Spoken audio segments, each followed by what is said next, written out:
جی السلام علیکم ورحمۃ اللہ وبرکاتہ۔ کل مجھ سے کسی صاحب نے کمنٹ کر کے یہ سوال پوچھا تھا کہ پچھلی امتیوں سے قبر میں سوالات ہوتے تھے یا نہیں ہوتے تھے، اور اگر پچھلی امتیوں سے قبر میں سوالات کیے جاتے تھے تو کتنے سوالات کیے جاتے تھے اور کون کون سا سوال کیا جاتا تھا۔ محترم ناظرین، آپ تمامی حضرات بالکل اخیر تک اس ویڈیو کو ضرور دیکھیں تاکہ آپ کو صحیح طور سے اس کا علم ہو سکے اور صحیح طریقے سے آپ حضرات کو اس کی جانکاری حاصل ہو سکے کہ آخر قبر میں پچھلی امتیوں سے سوالات کیے جاتے تھے یا نہیں کیے جاتے تھے، سوال ہوتا تھا یا نہیں ہوتا تھا، اور اگر سوال ہوتا تھا تو پھر قبر میں پچھلی امتیوں سے کون کون سا سوال کیا جاتا تھا۔ سب سے پہلے میں بنیادی بات بتاتا چلوں کہ قبر میں سوالات کے تعلق سے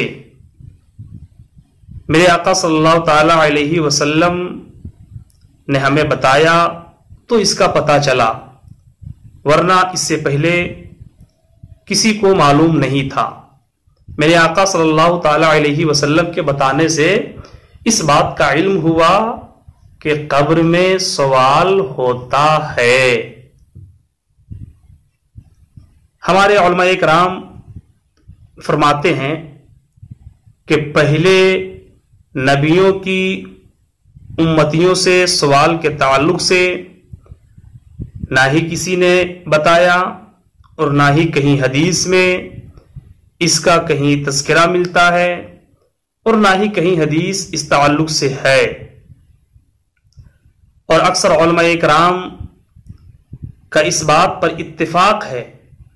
ان میں سے حضرت علامہ ابن عابدین شامی علیہ رحمت و رضوان وہ فرماتے ہیں کہ قبر میں سوالات کا ہونا پچھلی امتیوں میں نہیں تھا۔ پچھلی امتیوں میں قبر میں سوالات نہیں کیے جاتے تھے، یہ صرف اور صرف امت محمدیہ کا خاصہ ہے، یعنی کہ قبر میں سوالات کیا جانا یہ امت محمدیہ کے ساتھ خاص ہے۔ پچھلی امتیوں سے قبر میں سوال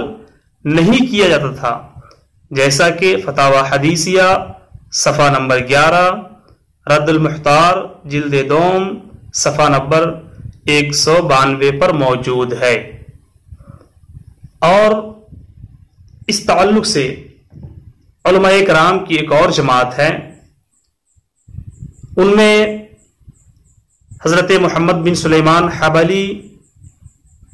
فرماتے ہیں کہ نہیں، پچھلی امتیوں سے بھی قبر میں سوالات کیا جاتا تھا، لیکن پچھلی امتیوں سے جو سوال ہوتا تھا وہ صرف ایک سوال کیا جاتا تھا۔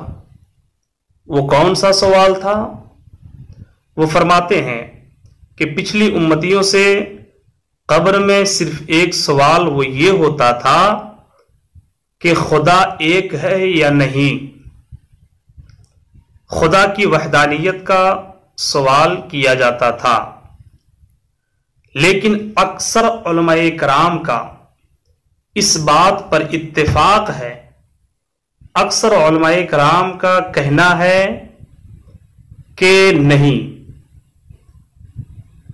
اس لیے قبر میں سوالات کا ہونا یہ امت محمدیہ کے ساتھ خاص ہے، یہ امت محمدیہ کا خاصہ ہے،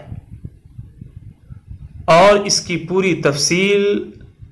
حضرت علامہ مولانا مفتی جلال الدین امجدی علیہ رحمت و رضوان کی فتاوی فقہ ملت جلد 1 کتاب الجنائز صفحہ نمبر 280 اور 281 پہ آپ مطالعہ کر سکتے ہیں۔ بالآخر آپ یہ جان لیں کہ اکثر علماء کرام کا اس بات کے اوپر اتفاق ہے کہ قبر میں پچھلی امتیوں کے ساتھ سوال نہیں ہوتا تھا، یہ صرف اور صرف امت محمدیہ کے ساتھ خاص ہے، یہ امت محمدیہ کا خاصہ ہے۔ اور خاصہ کا مطلب یہ ہوا کہ ایک میں پائی جائے اور دوسری چیز میں وہ نہ پائی جائے، تو یہ سوال صرف امت محمدیہ کے ساتھ خاص ہے۔ اگر آپ حضرات کو یہ جانکاری، یہ ویڈیو اگر اچھی لگے تو آپ حضرات ضرور اس چینل کو سبسکرائب کر دیں تاکہ اسی طرح سے اور ویڈیو کی اپڈیٹ سب سے پہلے آپ تک پہنچ جائے۔ السلام علیکم ورحمۃ اللہ وبرکاتہ۔